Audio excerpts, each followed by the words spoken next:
Sí, lo voy a sacar. Soy un poco inquieta, entonces estar parada en el mismo lugar mucho tiempo es un poco difícil para mí. Feliz sábado. Es bueno ver caras que me han acompañado desde pequeña. Es bueno también ver caras nuevas en esta iglesia. Es una iglesia a la que le tengo mucho cariño porque es una iglesia que ha acompañado a la escuela mucho tiempo.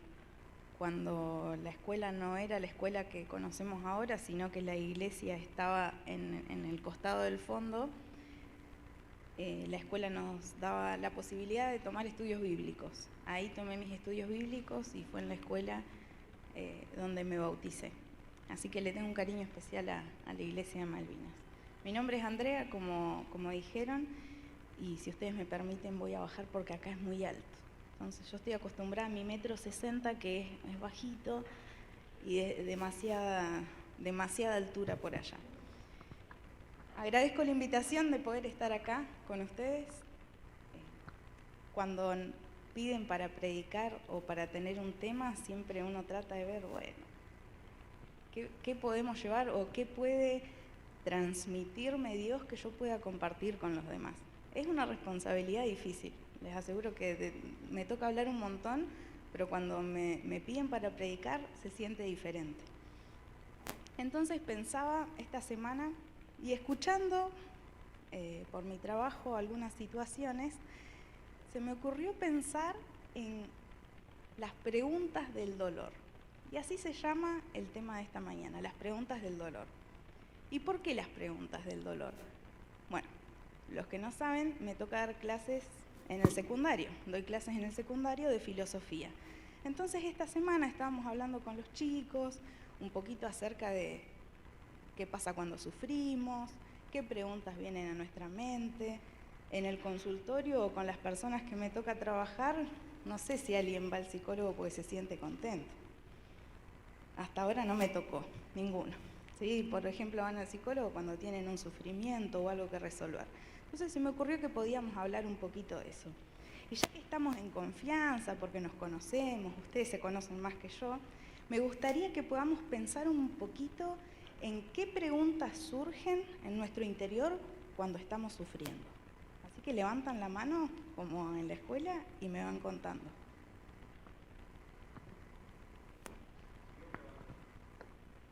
Una afirmación, no pregunta. Muy bien, pero también están, Dios me abandonó. ¿Por qué me pasó esto? ¿Por qué a mí? Esa creo que es la más instintiva. ¿Por qué a mí? Hay tantas personas en el universo, a mí. Bien. ¿Alguien más?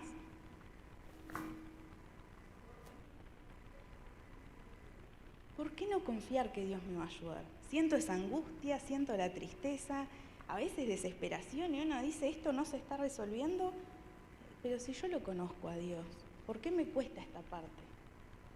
Bien. ¿Alguien más? ¿Qué hice mal? ¿Habré tomado una mala decisión que hoy me lleva al sufrimiento que estoy teniendo? Muy válido. Bien, si yo estoy haciendo las cosas bien, ¿en serio me va a tocar a mí sufrir? ¿Y si no hubiese venido? ¿Y si no hubiera pasado por esta calle? ¿Y si hubiera tomado el camino que tomo siempre? Muchas preguntas. Le pregunté a mis alumnos cuáles eran sus preguntas del dolor. Algunas coinciden con las de ustedes y otros no. Mis alumnos no son de la iglesia, ¿sí? Pero también piensan que existe un ser superior, algunos, otros no. Y una de las preguntas es, ¿qué quieres de mí? ¿O qué querés de mí? Y yo decía, bueno, ya mucha desesperación uno también se pregunta, o sea, esto está pasando por ahí, ¿qué querés de mí? Otro me dijo, ¿por qué es tan difícil ser cristiano? Otro puso, ¿es necesario? Preguntas del dolor. ¿Es necesario? ¿En qué momento voy a sentir paz? ¿Cuándo se va a acabar? Y ¿saben qué? Dentro de la Biblia hay muchas preguntas muy interesantes que varias personas le han hecho a Dios. Preguntas tal vez como las que nosotros le hacemos a Dios. Cuando estamos en medio del dolor, cuando llega la dificultad, cuando llega la adversidad. Y decía, yo tal vez no le he hecho preguntas muy amables a Dios cuando he sufrido. Capaz hasta me excedí un poco con las preguntas. Vamos a ir a Habacuc. ¿Por qué y hasta cuándo?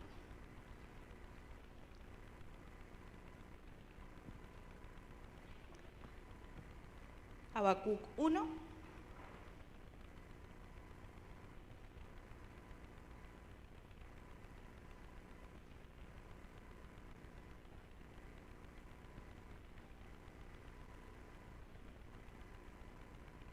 Habacuc capítulo 1. Tiene 3 capítulos nomás Habacuc. Así que los vamos a leer a los 3 hoy. No completos, pero sí los vamos a tener en cuenta los 3 para la meditación de hoy.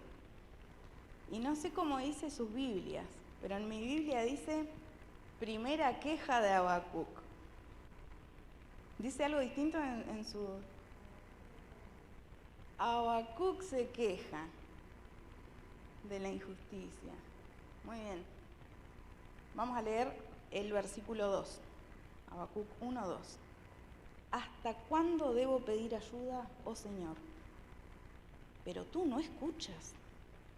Hay violencia por todas partes. Clamo, pero tú no vienes a salvar. ¿Tendré siempre que ver estas maldades? ¿Por qué debo mirar tanta miseria? Donde quiera que mire, veo destrucción y violencia. Estoy rodeado de gente que le encanta discutir y pelear. La ley se ha estancado y no hay justicia en los tribunales. Los perversos suman más que los justos, de manera que la justicia se ha corrompido. Habacuc, primera queja. Y no va a ser la última, pero es la primera que está registrada. ¿Hasta cuándo? Yo te hablo, Señor. Vos a mí no me escuchás. ¿Por qué tengo que seguir viendo esta injusticia? ¿Por qué tengo que seguir viendo lo que pasa? ¿No vas a hacer nada? Eso es lo que le está diciendo Habacuc. ¿No vas a actuar? ¿No estás viendo el dolor? ¿No le han preguntado eso a Dios? Es difícil, ¿eh? Es difícil cuando uno está sufriendo. No sé cuánto tiempo habrá pasado. Acá pasa un versículo. Del versículo 4, que fue el último que leímos, en el versículo siguiente, en el 5, el Señor le responde. Observen las naciones, mírenlas y asómbrense. Y acá Dios es muy tierno, miren lo que le dice. Pues estoy haciendo algo en sus propios días, algo que no creerían aun si les dijera. Y muchas veces he tenido esa sensación. Está bien, yo le pregunto algunas cosas a Dios, pero Dios en su ternura le dice, mirá Habacuc, yo te podría contar lo que estoy haciendo, no lo vas a entender. Y cuando continúa el relato, Dios le empieza a contar cuál es el plan. Y Habacuc no entiende. Si ustedes siguen leyendo, es muy interesante. Dios le cuenta qué es lo que está haciendo, le cuenta de los babilonios, le cuenta de los ninivitas. No entendió nada Habacuc. Y yo pensaba, ¿y si Dios viniera a hablarme a mí y a contarme por qué algunas cosas que me han hecho sufrir, cuál era el propósito? ¿Cuál es el propósito de lo que a vos te hace sufrir? Tal vez no lo entenderíamos, como Habacuc. Y si sigue más adelante, ¿sí? En el versículo 13,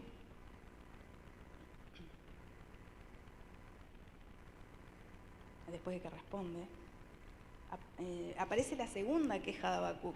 Y también pensaba en esto. Y si empezaran a registrar mis quejas, vieron que en todos los lugares tiene que haber un libro de quejas. ¿Sí? Las iglesias no sé si tienen libros de queja. ¿Tienen? No sé. Yo sé que las escuelas y eso sí tienen que tener por las dudas. Los lugares donde público, no sé, si van al supermercado tienen un libro de quejas. Si algo no les gustó, señor administrador, me pasa el libro de quejas y usted empieza a anotar. Yo decía, y espero que en el cielo no haya un libro de mis quejas, estoy en el horno, le gano a Habacuc. Claramente no son 2 quejas, ¿está bien?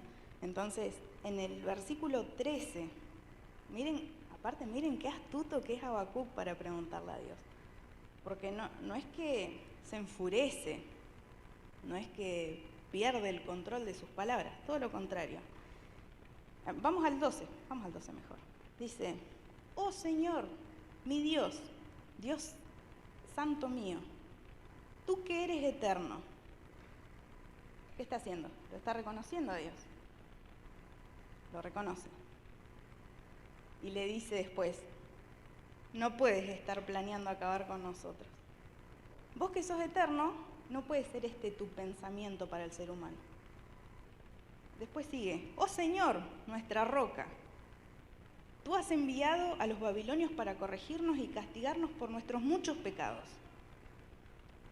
Versículo 13, pero tú eres puro y no soportas la maldad. ¿Serás indiferente ante la traición de ellos? ¿Guardarás silencio mientras los perversos se tragan a la gente más justa que ellos? Versículo 17. ¿Permitirás que se salgan con la suya para siempre? ¿Tendrán siempre éxito en sus conquistas despiadadas? Me encanta Habacuc. Un libro cortito, pero tiene tanto para enseñarnos. Una de mis alumnas me dijo, profe, lo que pasa es que cuando sufrimos, hay como un mensaje del universo de que algo necesitamos cambiar. 16, 17 años tienen, no tienen más. Y yo la miré y le sonreí nomás.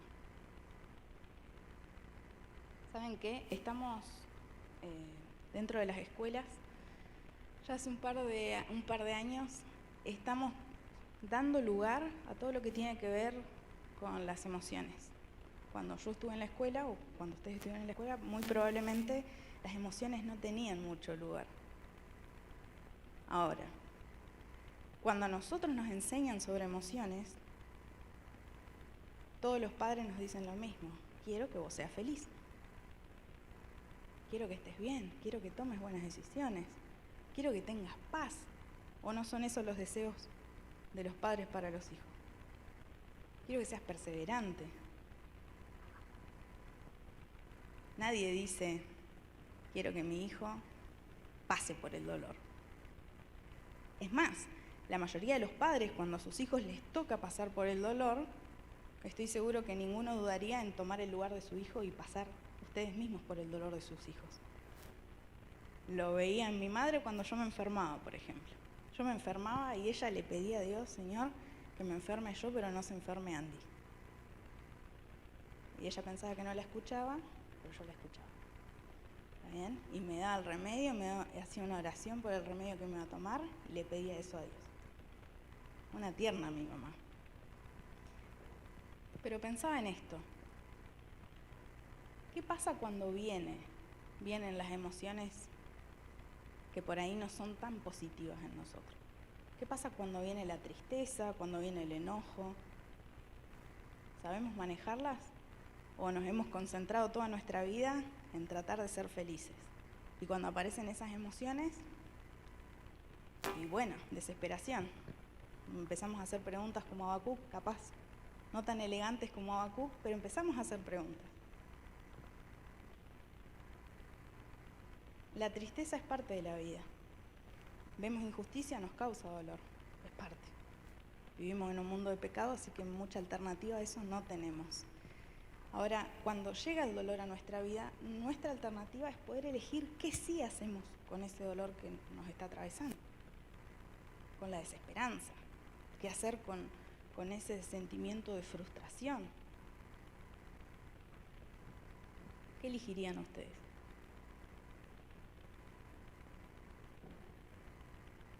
Para eso tenemos que estar, bueno, acá está la Biblia, ¿sí? Está en digital, pero está la Biblia. Tenemos que tener las cosas que aparecen en la Biblia más cerca nuestro. Como ese mensaje que uno se repite constantemente.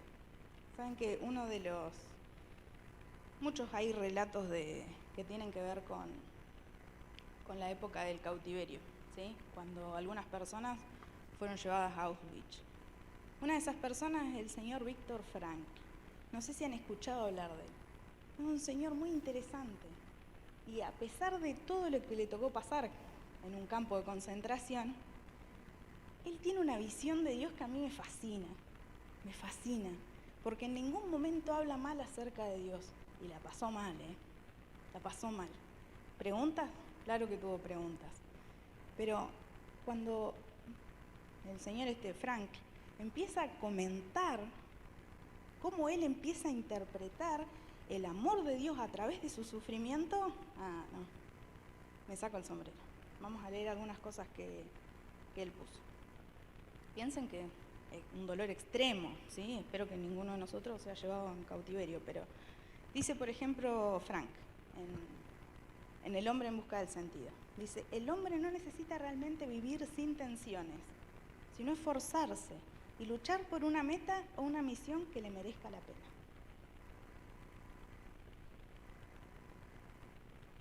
¿Tenemos eso claro para nosotros? ¿O buscamos esa felicidad que a veces es tan difícil de captar?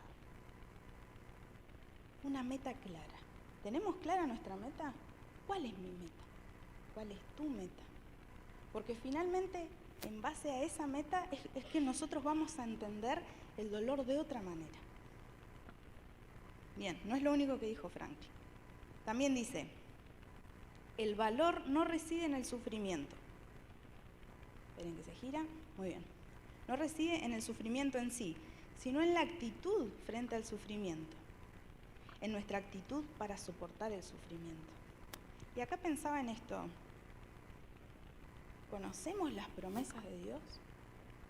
Porque cantamos sobre las promesas de Dios, a veces les contamos a otros sobre las promesas de Dios, pero llega un punto en que la promesa de Dios no nos atraviesa la vida. Las conocemos cognitivamente, pero cuando llega el momento de dolor, nuestro corazón no siente esa seguridad. Como decíamos, si sabemos de Dios, sabemos lo que Él quiere para nosotros, que son cosas buenas, ¿qué pasa en el momento de dolor?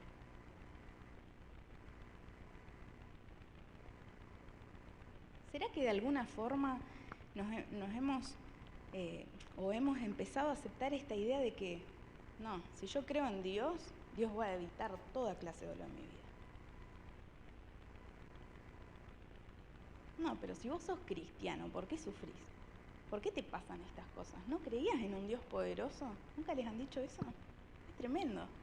Y uno se queda como, bueno. ¿Saben qué? Vamos a seguir leyendo Habacuc. Vamos al capítulo 2 de Habacuc.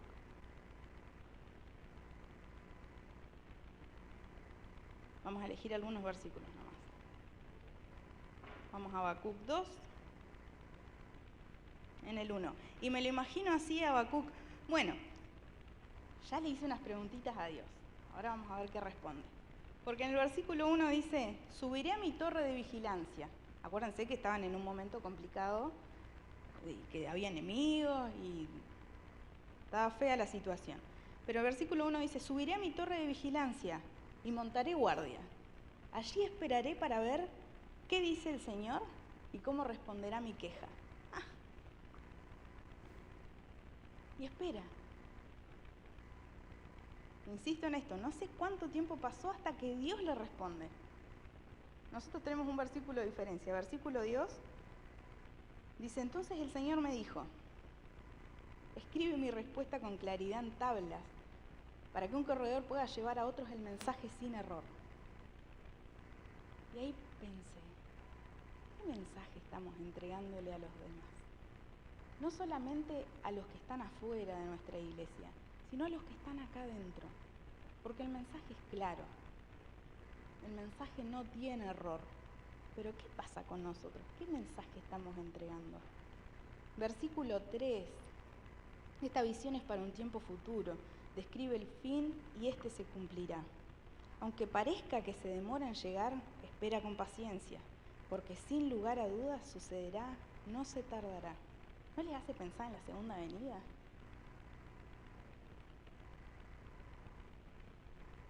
Vamos más adelante, nos adelantamos unos cuantos versículos, vamos al 18. Y acá me gusta algo de Dios, que es un poco pícaro también. Versículo 18 del capítulo 2 de Habacuc. Y entonces el mensaje también empieza a ser para aquellas personas que consideran que nunca, digamos, que su forma de viveza, por decirlo así, nunca va a tener un castigo. ¿Está bien? Entonces le dice Dios, esto es el mensaje de Dios. Dice, ¿de qué sirve un ídolo tallado por hombres o una imagen fundida que te engaña? Pícaro Dios, ¿o no? Dice, qué necio es confiar en algo elaborado por tus propias manos. Un Dios que ni siquiera puede hablar. Después le sigue diciendo, en el versículo 19, ¿qué aflicción te espera a ti que les dices a los ídolos de madera? Despierten y sálvennos. A imágenes de piedras mudas dices, levántense, enséñennos. ¿Podrá un ídolo decirte qué hacer? Aunque estén recubiertos de oro y plata, por dentro no tienen vida. Pero el Señor está en su santo templo. Calle delante de Él toda la tierra. Hay una imagen que a mí me encanta. Y es la imagen del momento en el que todo ojo pueda ver a Dios. A mí esa imagen me pega una emoción en el corazón y los que me conocen saben que muy sensible no soy, pero me emociona. Me emociona porque la reacción va a ser caer de rodillas. Cuando todos podamos verlo, vamos a caer de rodillas. Yo me imagino también ese microsegundo de silencio de decir, era real. Lo estoy viendo, ahora sí lo estoy viendo. Era real. A mí esa imagen, un día, se ríen mis amigos. Un día creo que cuando llegue ese momento, no va a haber dudas. No va a haber dudas. Seguimos leyendo. Capítulo 3 de Habacuc. Y en este sí vamos a leer algunos versículos más.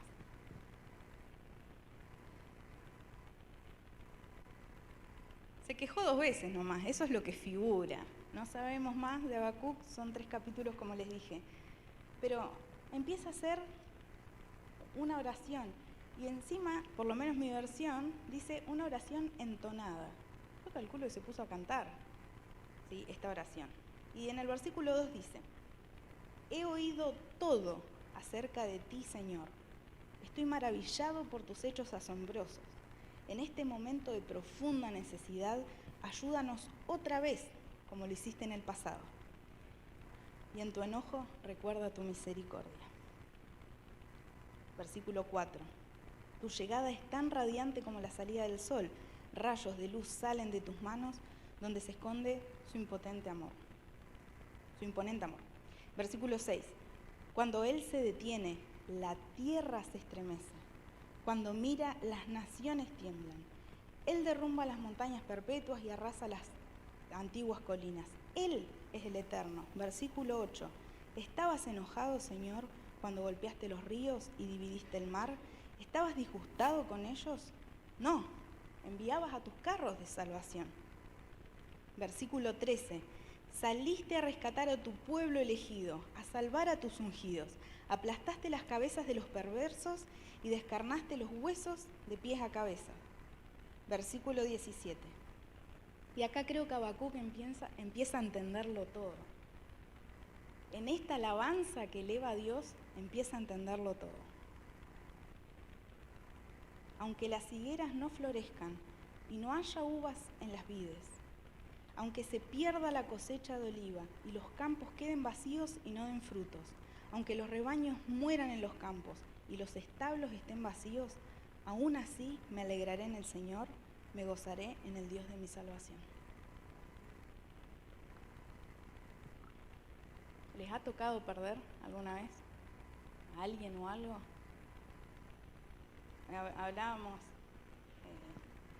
Hablábamos esta semana con unos amigos del trabajo y decíamos,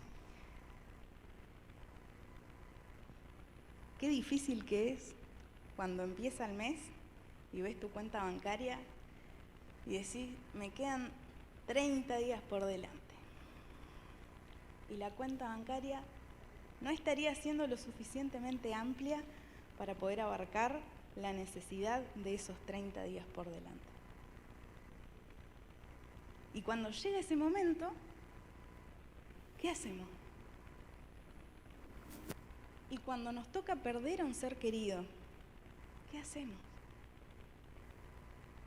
Y cuando de golpe algo que era seguro para nosotros desaparece, ¿qué hacemos? Cuando hay una relación que se rompe, cuando hay un vínculo que se ve malogrado por nuestros propios actos, ¿qué hacemos? ¿Nos alegramos en el Señor cuando la cuenta bancaria está en cero? ¿Nos alegramos en el Señor cuando nos toca perder a alguien que amamos? ¿Cuando perdemos el trabajo? Yo a veces no. Es difícil. Y en ese camino uno se encuentra con amigos. Con el amigo que te dice, che, ¿querés venirte a almorzar? Así como si fuera una cosa casual, pero sabe que vos no tenés ni para... Y te invita a tu casa. Te invita a su casa. Y te sirve una comida rica, porque tampoco es que quiere hacerte sentir bien. Y cuando toca perder un ser querido, aparece también ese abrazo. Aparece una sonrisa, un mensajito, una palabra, algo. Siempre Dios manda a alguien, siempre. Y es lo que hablábamos en la oficina. También tenemos esos momentos ahí de preguntarnos y contarnos y motivarnos y aumentar la fe, que es muy lindo.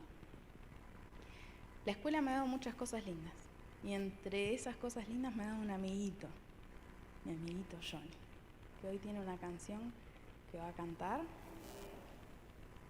Así que le vamos a dejar a Johnny que cante un ratito. Y mi otro amiguito que parece que va a tocar algo. Va a reproducir. Muy bien.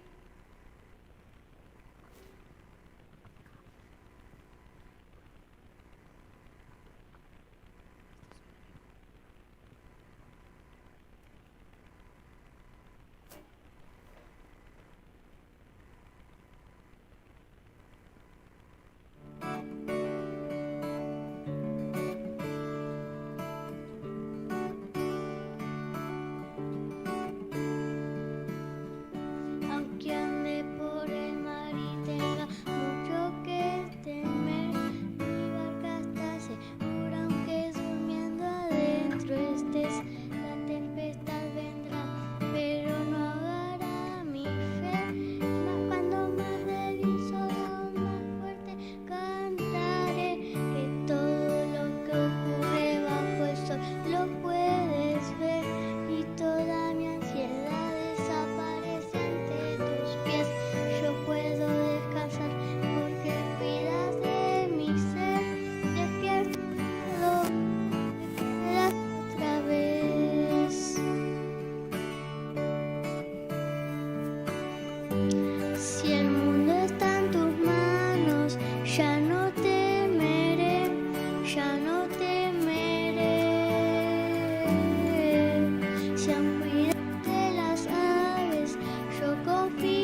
amanecer, despierto y puedo ver que te quedaste otra vez.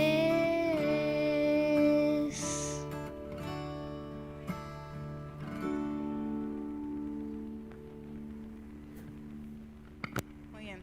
Cantaba Johnny. Y hoy te proclamarán aquellos que han caído y hoy de pie están. Los que tenían miedo y hoy son fuertes. Los que aún sin verte te encontraron y los llevaste de la mano hacia tu reino. Nos va a tocar pasar por un montón de dificultades, a nosotros y al que está al lado. Y hoy tal vez al lado de ustedes esté sentado alguien que está pasando por algún dolor. Y es importante que estemos atentos. Frank, terminando su libro, escribe: llamé al Señor desde mi estrecha prisión y Él me contestó desde el espacio de libertad.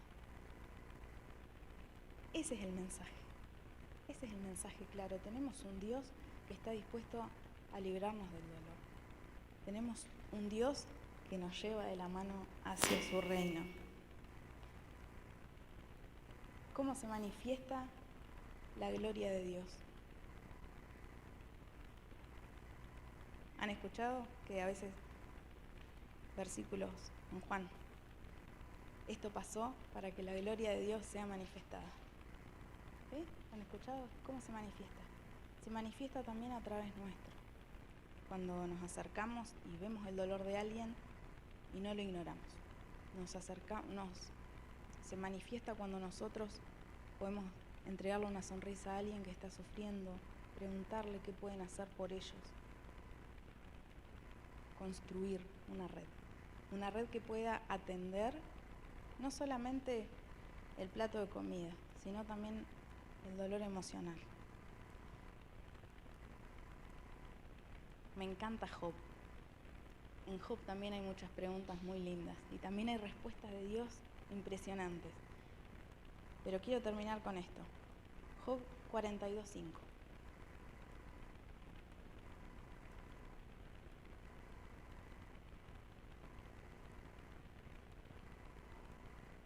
Y creo que esto también es lo que tiene que empezar a atravesar nuestra vida. Porque de Dios, teóricamente, conocemos un montón. Job 42:5 dice: hasta ahora solo había oído de ti, pero ahora te he visto con mis propios ojos. Ahora ya no es el Dios que escuché en la iglesia, que escuché en la escuela, que escuché en algún lugar, ahora es mi Dios. Ahora es el Dios que me cuida, es el Dios que me escucha. ¿Saben qué? Encontré ahí en internet, espero que internet no me haya mentido, porque cuando hay teólogos, viste que uno tiene que tirar un dato certero, porque si no transpirás. Así que, según lo que dice internet, Habacuc significa el que abraza. Bien, dice que sí, listo. Habacuc significa el que abraza. Y este es el pensamiento final. ¿Estamos siendo nosotros ese abrazo? ¿Estamos llevando nosotros ese consuelo que necesitan las personas que están pasando por dolor? ¿Estamos siendo quien cuando el otro sufre le da una respuesta de esperanza? Espero que sí. Ese es mi deseo y oración en esta mañana.